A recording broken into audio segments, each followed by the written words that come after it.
Hi, folks. I'm Leanne Little, and I'm owl about stories. I read them, write them, watch them, anything with a story. I absolutely love it. I especially love sharing them with other people, and what better way is there to start than with the classics? They're classics for a reason, right? They're amazing stories and absolutely timeless. Don't forget to hit up all those fancy buttons. Like, subscribe, follow, share, whatever you need to do. But most importantly, don't be afraid to reach out. I'd love to connect with you, so feel free to leave comments as you'd like, or you can even follow me over on my Buy Me a Coffee page, leannelittle.com, to message directly. So let's continue on with The Count of Monte Cristo by Alexandre Dumas. Chapter 100. The Apparition. As the procureur had told Madame Danglars, Valentine was not yet recovered. Bowed down with fatigue, she was indeed confined to her bed, and it was in her own room and from the lips of Madame de Villefort that she heard all the strange events we have related. We mean the flight of Eugenie and the rest of Andrea Cavalcanti, or rather Benedetto, together with the accusation of murder pronounced against him. But Valentine was so weak that this recital scarcely produced the same effect it would have done had she been in her usual state of health. Indeed, her brain was only the seat of vague ideas and confused forms, mingled with strange fancies, alone presented themselves before her eyes. During the daytime, Valentine's perceptions remained tolerably clear, owing to the constant presence of Monsieur Noirtier, who caused himself to be carried to his granddaughter's room, and watched her with his paternal tenderness. Villefort also, on his return from the law courts, frequently passed an hour or two with his father and child. At 6 o'clock, Villefort returned to his study. At 8, Monsieur d'Averny himself arrived, bringing the night draught prepared for the young girl, and then Monsieur Noirtier was carried away. A nurse of the doctor's choice succeeded them, and never left till about 10 or 11 o'clock when Valentine was asleep. As she went downstairs, she gave the keys of Valentine's room to Monsieur de Villefort, so that no one could reach the sick room, excepting through that of Madame de Villefort and little Edward. Every morning Morel called on Noirtier to receive the news of Valentine, and, extraordinary as it seemed, each day found him less uneasy. Certainly, though Valentine still labored under dreadful nervous excitement, she was better. And moreover, Monte Cristo had told him when, half distracted, he had rushed to the Count's house, that if she were not dead in 2 hours, she would be saved. Now 4 days had elapsed, and Valentine still lived. The nervous excitement of which we speak pursued Valentine even in her sleep, or rather in that state of somnolence which succeeded her waking hours. It was then, in the silence of night, in the dim light shed from the alabaster lamp on the chimney-piece, that she saw the shadows pass and repass, which hover over the bed of sickness, and fan the fever with their trembling wings. First, she fancied she saw her stepmother threatening her, then Morel stretched his arms towards her. Sometimes mere strangers, like the Count of Monte Cristo, came to visit her. Even the very furniture in these moments of delirium seemed to move, and this state lasted till about 3 o'clock in the morning, when a deep, heavy slumber overcame the young girl, from which she did not awake until daylight. On the evening of the day on which Valentine had learned of the flight of Eugenie and the rest of Benedetto, Villefort having retired as well as Noirtier and d'Averny, her thoughts wandered in a confused maze, alternately reviewing her own situation and the events she had just heard. 11 o'clock had struck. The nurse, having placed the beverage prepared by the doctor within reach of the patient and locked the door, was listening with terror to the comments of the servants in the kitchen, and storing her memory with all the horrible stories which had for some months past amused the occupants of the antechambers in the house of the king's attorney. Meanwhile, an unexpected scene was passing in the room which had been so carefully locked. 10 minutes had elapsed since the nurse had left. Valentine, who for the last hour had been suffering from the fever which returned nightly, incapable of controlling her ideas, was forced to yield to the excitement which exhausted itself in producing and reproducing a succession and recurrence of the same fancies and images. The night lamp threw out countless rays, each resolving itself into some strange form to her disordered imagination, when suddenly, by its flickering light, Valentine thought she saw the door of her library, which was in the recess by the chimney-piece, open slowly, though she had in vain listened for the sound of the hinges on which it turned. At any other time, Valentine would have seized the silken bell-pull and summoned assistance, but nothing astonished her in her present situation. Her reason told her that all the visions she beheld were but the children of her imagination, and the conviction was strengthened by the fact that in the morning no traces remained of the nocturnal phantoms who disappeared with the coming of daylight. From behind the door a human figure appeared, but the girl was too familiar with such apparitions to be alarmed, and therefore only stared, hoping to recognize Morel. The figure advanced towards the bed and appeared to listen with profound attention. At this moment, a ray of light glanced across the face of the midnight visitor. "It is not he," she murmured, and waited, in the assurance that this was but a dream, for the man to disappear or assume some other form. Still, she felt her pulse, and finding it throb violently, she remembered that the best method of dispelling such illusions was to drink, for a draught of the beverage prepared by the doctor to allay her fever seemed to cause a reaction of the brain, and for a short time she suffered less.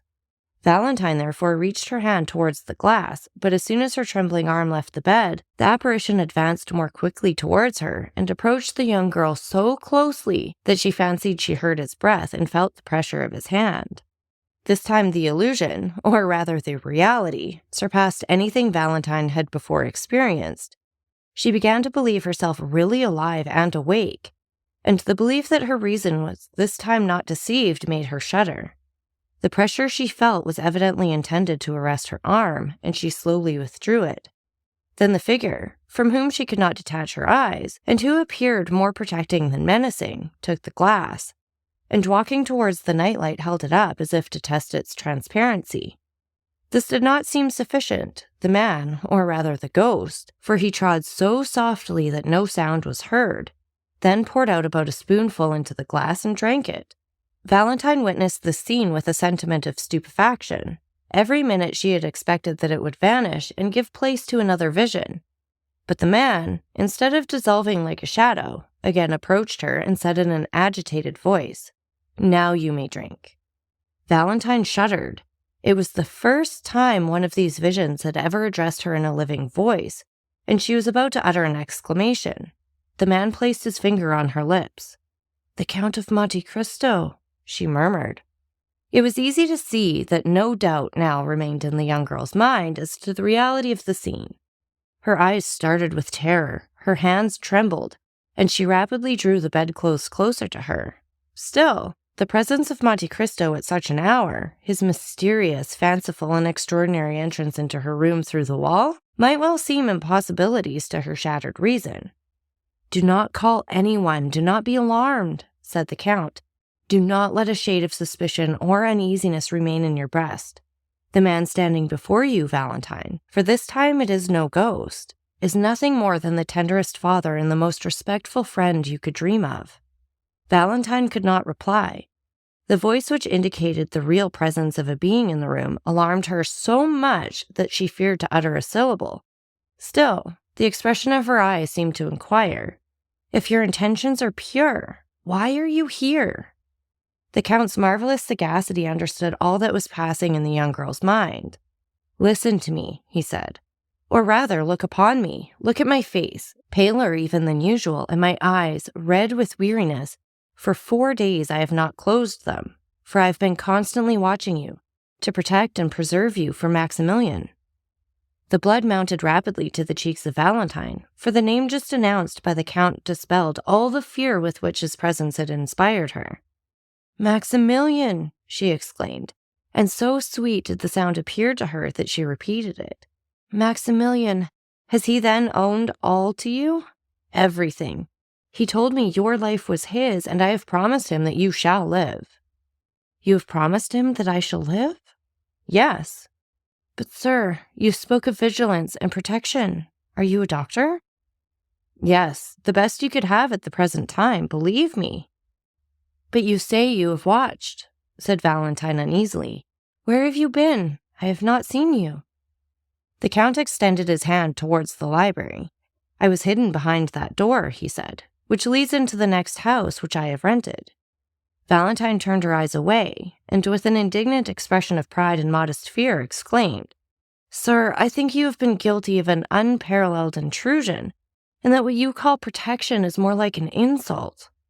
"Valentine," he answered, "during my long watch over you, All I have observed has been what people visited you, what nourishment was prepared, and what beverage was served. Then, when the latter appeared dangerous to me, I entered, as I have now done, and substituted in the place of the poison a healthful draught, which instead of producing the death intended, caused life to circulate in your veins." "Poison! Death!" exclaimed Valentine, half believing herself under the influence of some feverish hallucination. "What are you saying, sir?" "Hush, my child," said Monte Cristo, again placing his finger upon her lips. "I did say poison and death, but drink some of this." And the Count took a bottle from his pocket, containing a red liquid, of which he poured a few drops into the glass. "Drink this, and then take nothing more tonight." Valentine stretched out her hand, but scarcely had she touched the glass when she drew back in fear. Monte Cristo took the glass, drank half its contents, and then presented it to Valentine, who smiled and swallowed the rest. "Oh, yes," she exclaimed. "I recognized the flavor of my nocturnal beverage, which refreshed me so much and seemed to ease my aching brain. Thank you, sir, thank you." "This is how you have lived during the last 4 nights, Valentine," said the Count. "But, oh, how I passed the time! Oh, the wretched hours I have endured! The torture to which I have submitted when I saw the deadly poison poured into your glass, and how I trembled lest you should drink it before I could find time to throw it away."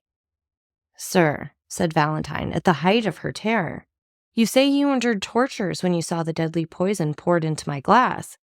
But if you saw this, you must have also seen the person who poured it." "Yes." Valentine raised herself in bed and drew over her chest, which appeared whiter than snow, the embroidered cambric, still moist with the cold dews of delirium, to which were now added to those of terror. "You saw the person?" repeated the young girl. "Yes," repeated the Count. "What you tell me is horrible, sir. You wish to make me believe something too dreadful. What? An attempt to murder me in my father's house, in my room, on my bed of sickness? Oh, leave me, sir. You are tempting me. You make me doubt the goodness of Providence. It is impossible. It cannot be." "Are you the first that this hand is stricken? Have you not seen Monsieur de Saint-Méran, Madame de Saint-Méran, Barrois, all fall? Would not Monsieur Noirtier also have fallen victim, had not the treatment he had been pursuing for the last 3 years neutralized the effects of the poison?" "Oh, heaven," said Valentine. "Is this the reason why Grandpapa has made me share all his beverages during the last month? And have they all tasted of a slightly bitter flavor, like that of dried orange peel?" "Oh, yes, yes." "Then that explains all," said Monte Cristo. "Your grandfather knows, then, that a poisoner lives here. Perhaps he even suspects the person. He has been fortifying you, his beloved child, against the fatal effects of the poison, which has failed because your system was already impregnated with it. But even this would have availed little against a more deadly medium of death employed 4 days ago, which is generally but too fatal. But who then is this assassin, this murderer? Let me also ask you a question. Have you never seen anyone enter your room at night?" "Oh, yes, I have seen shadows pass close to me, approach, then disappear. But I took them for visions raised by my feverish imagination, and indeed, when you entered, I thought I was under the influence of delirium." "Then you do not know who it is that attempts your life?" "No," said Valentine. "Who could desire my death?" "You shall know it now, then," said Monte Cristo, listening. "How do you mean?" said Valentine, looking anxiously around. "Because you are not feverish or delirious tonight, but thoroughly awake. Midnight is striking, which is the hour the murderers choose." "Oh, heavens!" exclaimed Valentine, wiping off the drops which ran down her forehead. Midnight struck, slowly and sadly. Every hour seemed to strike with leaden weight upon the heart of the poor girl. "Valentine," said the Count, "summon up all your courage, still the beatings of your heart. Do not let a sound escape you, and feign to be asleep. Then you will see." Valentine seized the Count's hand. "I think I hear a noise," she said. "Leave me."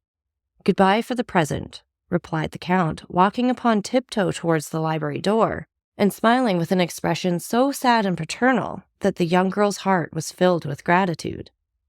Before closing the door, he turned around once more and said, "Not a movement, not a word.